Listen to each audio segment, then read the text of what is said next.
ქართული ოცნების ეკონომიკური პროგრამის პრეზენტაცია წინასაარჩევნო პროექტის ფარგლებში დღეს ჟურნალისტებს კოალიციის პროგრამის ეკონომიკური ნაწილი გააცნეს.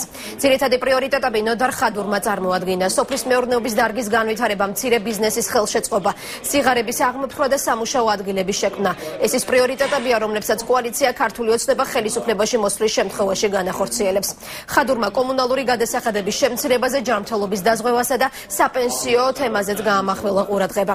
ეს არის არასამთავრობო ორგანიზაციების წინასაარჩევნო პროექტი, რომლის ფარგლებშიც არჩევნებში მონაწილე პარტიები საკუთარ ეკონომიკურ ხედვას წარმოადგენენ. საარჩევნო ბლოკ ბიძინა ივანიშვილი ქართული ოცნების პრიორიტეტი არის სოფლის მეურნეობა, დასაქმება.